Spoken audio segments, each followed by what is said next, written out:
नमस्कार, मैं हूं विद्यासागर। स्वागत है आप सभी का न्यूज वन इंडिया में। सबसे पहले बात करेंगे, कोरोना का कद लगातार बढ़ता जा रहा है।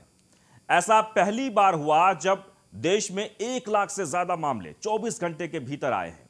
कोरोना के बढ़ते कहर के बीच राहत की बात यह है कि देश में तेजी से वैक्सीनेशन अभियान चलाया जा रहा है और इसी कड़ी में आज उत्तर प्रदेश के मुखिया योगी आदित्यनाथ ने कोरोना का पहला टीका भी लगवाया और प्रदेशवासियों से भी वैक्सीन लगवाने की अपील की।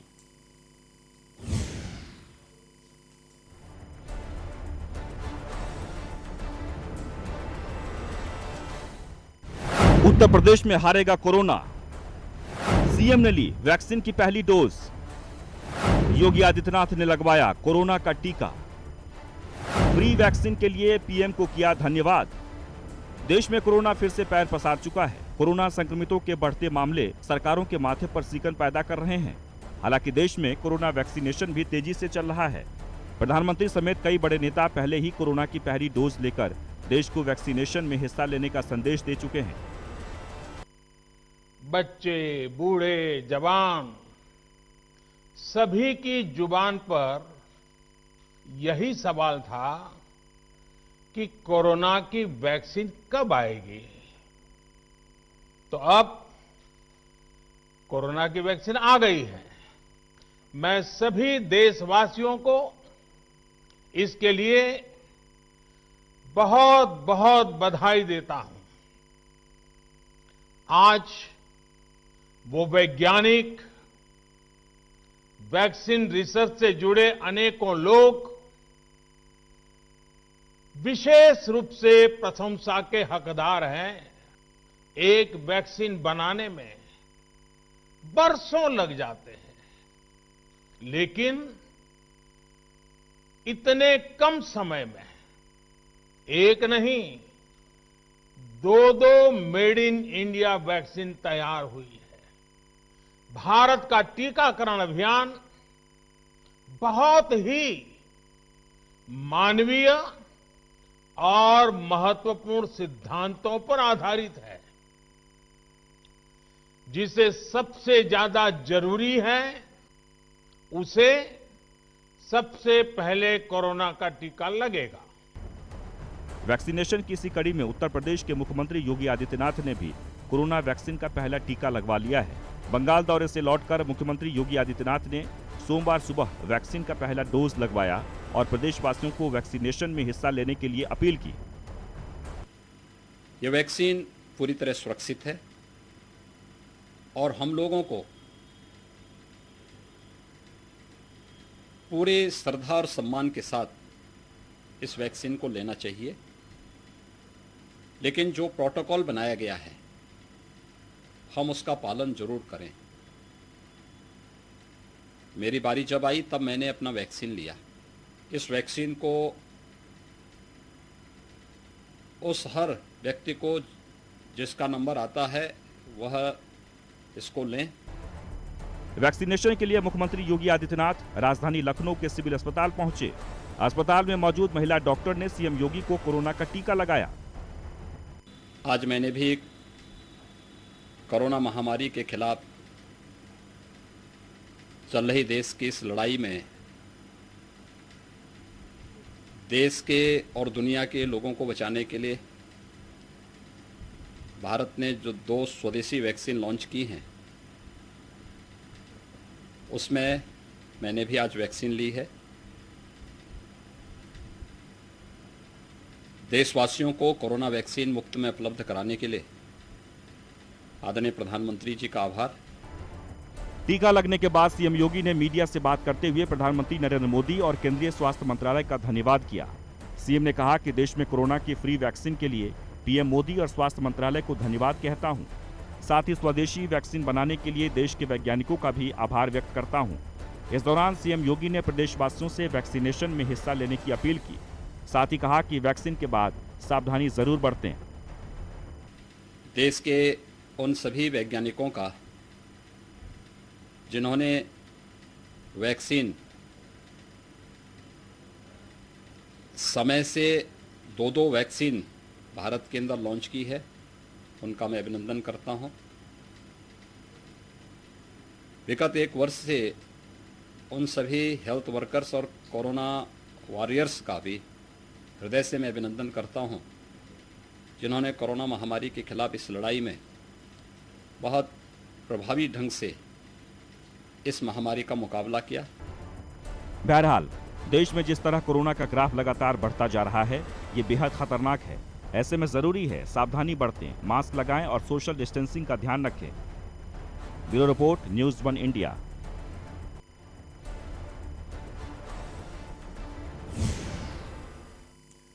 उत्तर प्रदेश में कोरोना तेजी से पसर रहा है। सबसे ज्यादा कोरोना मरीज राजधानी में मिल रहे हैं। हालांकि सरकार भी काफी सख्त है। कोरोना पर लगाम के लिए उत्तर प्रदेश में धारा 144 लगा दी गई है। इसके साथ ही सरकार ने कंटेनमेंट जोन के लिए नए नियम तय किए हैं। क्या है ये नए नियम, इस रिपोर्ट में देखिए। देश में कोरोना का हाहाकार, यूपी सरकार पूरी तरह तैयार। एक्शन मोड में आए मुख्यमंत्री योगी आदित्यनाथ, यूपी में नए नियम किए लागू। कोरोना का बढ़ता आकार एक बार फिर लोगों को डरा रहा है। बीते कुछ दिनों से बढ़ी कोरोना की रफ्तार ने सरकारों के लिए परेशानी पैदा कर दी है। कोरोना के बढ़ते ग्राफ का आलम यह है कि इस बार कोरोना ने पहले के तमाम रिकॉर्ड धराशायी कर दिए हैं। बीते साल कोरोना का ग्राफ सितंबर महीने में सबसे ऊपर रहा था। 17 सितंबर 2020 को सबसे ज्यादा 97,894 मामले सामने आए थे। सितंबर 2020 के बाद से कोरोना की रफ्तार धीमी पड़ी। करीब 6 महीने तक कोरोना की रफ्तार में कमी देखी गई, मगर मार्च महीने में अचानक से कोरोना का ग्राफ तेजी से उठता चला गया। अब स्थिति ये है कि एक दिन में कोरोना संक्रमितों के मामले 1 लाख पार कर चुके हैं। 5 अप्रैल को कोरोना के मामले 1 लाख से ज्यादा आए। देश में पिछले 24 घंटे में 1,03,000 नए मामले दर्ज किए गए। वहीं अगर उत्तर प्रदेश की बात करें तो सूबे में बीते 24 घंटे में 4,164 नए कोरोना मरीज सामने आए हैं। देश में कोरोना के बढ़ते कद के बीच यूपी सरकार के इंतजाम मजबूत हैं। सरकार की तैयारी हर स्तर पर चाक चौबंद नजर आ रही है। कोरोना के बढ़ते मामले को ध्यान में रखते हुए सरकार ने कंटेनमेंट जोन के नियमों में बदलाव किए हैं। इन बदलावों से सरकार ने कंटेनमेंट जोन के उन नियमों को फिर से लागू किया है जो बीते साल लॉकडाउन के दौरान सूबे में लागू थे। प्रदेश सरकार ने RT-PCR और जो सामान्य सैंपल हैं उनकी जांच में काफ़ी बढ़ोतरी कर दी है। कल 1,77,000 से अधिक सैंपल आए हैं। तो ये एक प्रक्रिया है जल्दी से जल्दी पहचान कराने की। लेकिन जैसा आपने बताया, बचाव ही सबसे बड़ा जो है इलाज है। और मास्क निरंतर पहने रहिए, हाथ धोते रहिए, भीड़ भाड़ से बचिए। और यदि आप उस उम्र की कैटेगरी में हैं जहां पर प्रदेश सरकार द्वारा, भारत सरकार द्वारा टीका लगाए जाने के निर्देश दिए गए हैं, तो आप अपने नज़दीकी टीकाकरण के केंद्र पर जाकर वैक्सीनेशन कराइए, टीका लगवाइए। और प्रदेश सरकार ने आपकी सहूलियत के लिए लगभग सभी सरकारी अस्पतालों में और बहुत सारे निजी अस्पतालों में भी टीकाकरण की व्यवस्था की है। उत्तर प्रदेश में कोरोना की नई गाइडलाइन के मुताबिक एक केस मिलने पर 25 मीटर तक का एरिया कंटेनमेंट जोन घोषित किया जाएगा। 25 मीटर में 20 घरों को सील किया जाएगा। एक से ज्यादा केस मिलने पर 50 मीटर तक का एरिया कंटेनमेंट जोन घोषित होगा। 50 मीटर में 60 घरों को सील किया जाएगा। ये इलाका 14 दिन तक कंटेनमेंट जोन रहेगा। इस दौरान अगर कोई नया केस नहीं आता है तभी एरिया अनलॉक किया जाएगा। अगर ऐसा नहीं होता है और कोरोना का एक भी मामला सामने आता है तो फिर कंटेनमेंट जोन की अवधि बढ़ा दी जाएगी। कंटेनमेंट जोन के बारे में जैसे बताया गया, अभी 6,287 कंटेनमेंट जोन है। प्रदेश सरकार ये भरसक प्रयास कर रही है कि जो संक्रमण पे नियंत्रण कर, टीकाकरण कर, जो हमारी औद्योगिक और अन्य गतिविधियां हैं वो उनको सामान्य रूप से चालू रखा जाए। कंटेनमेंट जोन में सर्विलांस की टीम सर्वे और जांच करेगी। हालांकि बहुमंजिला इमारतों में कंटेनमेंट जोन के अलग नियम लागू होंगे। अगर बहुमंजिला इमारतों में कोरोना के केस सामने आते हैं तो वहां दूसरे नियमों का पालन किया जाएगा। अगर किसी बिल्डिंग की किसी मंजिल पर कोरोना मरीज मिलता है तो सिर्फ उस मंजिल को सील किया जाएगा। एक से ज्यादा मरीज मिलने पर संबंधित ब्लॉक को सील किया जाएगा। यहाँ आपको बता दें कि बीते साल लॉकडाउन के दौरान इसी तरह के नियम तय किए गए थे। बाद में जब कोरोना की रफ्तार धीमी हुई तो इन नियमों को हटा लिया गया था, मगर जब एक बार फिर से कोरोना ने रफ्तार पकड़ी है तो पुराने नियम फिर से लागू किए गए हैं। प्रदेश में कोरोना वायरस के संक्रमण की स्थिति इस प्रकार है। विगत 24 घंटों में संक्रमण के 4,164 नए मामले सामने आए हैं। इस समय एक्टिव इन्फेक्शन के केसेस की कुल संख्या 19,738 है। होने के पश्चात जो लोग संक्रमण मुक्त हुए हैं उनकी संख्या बढ़कर के अब 6,01,440 हो गई है। कोविड संक्रमित व्यक्तियों में से आज तक कुल 8,881 लोगों की मृत्यु हुई है। 19,738 एक्टिव केस में से 10,665 होम आइसोलेशन में हैं और 434 इस समय निजी अस्पतालों में भुगतान के आधार पर अपना इलाज करवा रहे हैं। बढ़ते संक्रमितों की संख्या देखते हुए योगी सरकार ने कई अहम फैसले लिए हैं, जिसमें कंटेनमेंट जोन के लिए भी नियम तय किए गए हैं। सीएम योगी का सख्त आदेश है कि कोरोना से लड़ाई में किसी भी तरह की लापरवाही नहीं बरती जानी चाहिए। अधिकारियों को साफ निर्देश दिए गए हैं कि जरूरी कदम जल्द से जल्द उठाए जाएं, ताकि उत्तर प्रदेश में कोरोना हावी ना हो। सीएम योगी का निर्देश है कि हर कंटेनमेंट जोन के लिए अलग टीम बनाई जाए। ये टीम संबंधित कंटेनमेंट जोन पर अच्छे से नजर रखे। कंटेनमेंट जोन की टीम रोजाना रिपोर्ट निकाला करेगी। इस टीम में स्वास्थ्य कर्मी, निकाय कर्मी और स्थानीय प्रशासन का एक सदस्य होगा। बहरहाल कोरोना के खिलाफ लड़ाई में योगी सरकार की तैयारी मजबूत नजर आ रही है। रोजाना के बढ़ते आंकड़ों के चलते मुख्यमंत्री योगी आदित्यनाथ तैयारियों का खुद जायजा ले रहे हैं, ताकि कोरोना से सख्ती से लड़ा जा सके। Bureau report, news 1 India. तो सरकार की तैयारी पूरी है। कोरोना से लड़ने के लिए योगी सरकार तमाम कोशिशें कर रही है और उसमें कामयाब भी हो रही है। कोरोना के खिलाफ लड़ाई में सरकार ने नई गाइडलाइंस भी जारी की है। ग्राफिक्स के जरिए आपको नई गाइडलाइंस बताते हैं। तो योगी सरकार ने जारी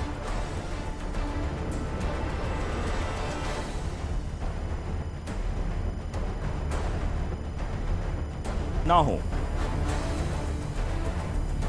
100 से अधिक वाले केस वाले जिलों में सावधानी बरतने के निर्देश दिए गए हैं। लखनऊ, कानपुर, वाराणसी, गोरखपुर, प्रयागराज में सतर्कता बरतने के निर्देश दिए गए हैं। अस्पतालों में बेड्स की संख्या बढ़ाई जाए। डॉक्टर्स, नर्सिंग स्टाफ, जरूरी दवाएं, मेडिकल उपकरण की भी पर्याप्त व्यवस्था हो। कोरोना टेस्ट की संख्या बढ़ाने के निर्देश दिए गए हैं। कोविड और नॉन कोविड अस्पताल तैयार किए जाएं।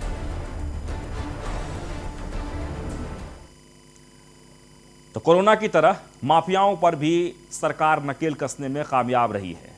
मुख्तार हो या अतीक अहमद, कोई भी उत्तर प्रदेश आना नहीं चाहता। देखिए कैसे योगी सरकार में बीते 4 साल में अपराधियों का सांस लेना दूभर कर दिया है।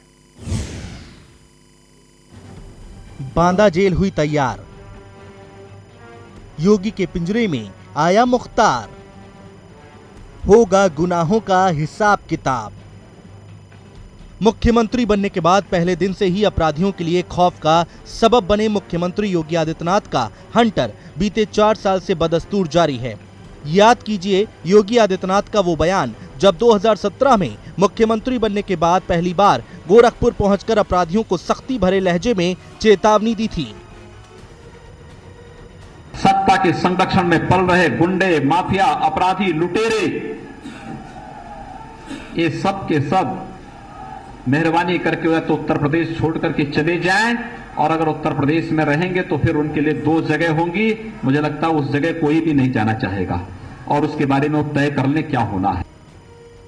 2017 के बाद से लगातार उत्तर प्रदेश में अपराधी और माफियाओं पर योगी एक्शन जारी है। योगी राज में जहां एक ओर अपराधी खुद थाने पहुंचकर सरेंडर करने को मजबूर हैं, तो वहीं दूसरी ओर माफियाओं की अवैध संपत्ति पर प्रशासन का बुलडोजर तेजी से चल रहा है। आलम यह है कि सूबे के बड़े बड़े माफिया उत्तर प्रदेश की सीमा में आने से घबरा रहे हैं। पूर्वांचल के माफिया मुख्तार अंसारी ने भी उत्तर प्रदेश न आने के लिए तमाम साजिशें रची। माफिया मुख्तार ने हर संभव प्रयास किए, हर हथकंडा अपनाया, मगर योगी सरकार के आगे उसकी एक न चली। सुप्रीम कोर्ट में योगी सरकार ने मजबूती से अपना पक्ष रखते हुए मुख्तार की मांग की, तो कोर्ट ने भी यूपी सरकार के हित में फैसला सुनाते हुए मुख्तार को जल्द से जल्द यूपी सरकार को सौंपने का फैसला सुनाया। अब मुख्तार को यूपी लाने के लिए योगी की पुलिस पंजाब पहुंच चुकी है। जल्द ही मुख्तार बांदा की सलाखों में नजर आएगा। पंजाब से मुख्तार को लाने में यूपी सरकार ने जिस तरह की सक्रियता निभाई है, उससे साफ जाहिर होता है कि अपराधियों के दुस्साहस पर योगी आदित्यनाथ भारी पड़ रहे हैं। कानून व्यवस्था के मोर्चे पर आपने देखा होगा, पश्चिमी उत्तर प्रदेश में हर दूसरे दिन एक दंगा होता था। आज दंगाई कहां चले गए हैं, हर व्यक्ति जानता है। दंगाई सब गायब हो गए हैं। अपने गले में तख्ती लटका करके चलते हैं और आज कहते हैं हम दंगा नहीं करेंगे, हम ठेला लगा करके अपना गुजर बसर करेंगे, लेकिन समाज में किसी बहन बेटी की इज्जत के साथ खिलवाड़ भी नहीं करेंगे, पर्व और त्योहारों में व्यवधान भी नहीं डालेंगे। बीते 4 साल में अपराधियों के मंसूबों पर सरकार ने कैसे पानी फेरा है, उसके कुछ आंकड़े आपके सामने रखते हैं। मार्च 2017 से फरवरी 2021 तक 7,500 से ज्यादा एनकाउंटर हुए हैं। इन एनकाउंटर में 132 खूंखार अपराधी मारे जा चुके हैं। 2900 से ज्यादा अपराधी गंभीर रूप से घायल हुए हैं। बीते साल हुए कानपुर के बिकरू कांड के बाद विकास दुबे और उसके साथियों के एनकाउंटर से भी सरकार ने साफ संदेश दिया था कि अपराधियों के लिए उत्तर प्रदेश में कोई जगह नहीं। एनकाउंटर के अलावा योगी सरकार ने माफियाओं की अवैध संपत्ति पर बुलडोजर चलाकर उनकी आर्थिक कमर भी तोड़ने का काम बखूबी किया है। मुख्तार अंसारी से लेकर अतीक अहमद तक की अवैध संपत्तियों पर जमकर बुलडोजर चला है। बीते 4 साल में भूमाफियाओं के खिलाफ चले अभियान में करोड़ों की संपत्ति को ढाया गया है। मुख्तार अंसारी, अतीक अहमद, सुंदर भाटी समेत कई अपराधियों पर जबरदस्त कार्रवाई हुई है। इनकी करोड़ों की संपत्ति जब्त की गई है। साथ ही अवैध निर्माण को जमींदोज किया गया है। योगी सरकार में माफियाओं की संपत्ति कुर्क करने की कार्रवाई हुई है। अकेले मुख्तार अंसारी की 100 करोड़ से ज्यादा की संपत्ति पर कार्रवाई हुई है। मुख्तार के अलावा अतीक अहमद की भी 300 करोड़ से ज्यादा की संपत्ति पर कार्रवाई की गई है। बीते कई साल से जेल में बंद होने के बावजूद माफिया मुख्तार अंसारी और अतीक अहमद का कारोबार फल फूल रहा था। जेल में बैठे ही माफियाओं का आतंक कोहराम मचा रहा था, लेकिन योगी सरकार ने माफियाओं के खिलाफ ऑपरेशन नेस्तनाबूद चलाकर उनकी कमर तोड़ दी। ऑपरेशन नेस्तनाबूद के तहत सीएम योगी के आदेश पर 40 माफियाओं की कुंडली तैयार की गई। साथ ही भूमाफियाओं की लिस्ट भी बनाई गई। सीएम योगी ने जीरो टॉलरेंस नीति के तहत सख्त कार्रवाई के निर्देश दिए। माफियाओं पर सख्ती के साथ साथ सीएम योगी ने उत्तर प्रदेश में उपद्रव करने वालों पर भी सख्ताई बरती। सूबे की शांति व्यवस्था भंग करने वालों पर सीएम ने गैंगस्टर एक्ट लगाने के साफ निर्देश जारी किए, जिसके चलते प्रदेश भर में अब तक 10,000 से ज्यादा गैंगस्टर एक्ट के मामले दर्ज किए गए हैं। इनमें 495 मामलों में 300 से ज्यादा करोड़ की संपत्ति जब्त की गई है। सबसे ज्यादा संपत्ति आगरा जोन में जब्त की गई है। बहरहाल इसमें कोई शक नहीं कि योगी सरकार के एक्शन से माफियाओं में आतंक मचा हुआ है। 2017 के बाद से जिस तरह माफियाओं पर कार्रवाई का हंटर चला है, वो दर्शाता है कि योगी के राज में माफियाओं का सांस लेना भी दूभर हो चला है। Bureau report, news 1 India.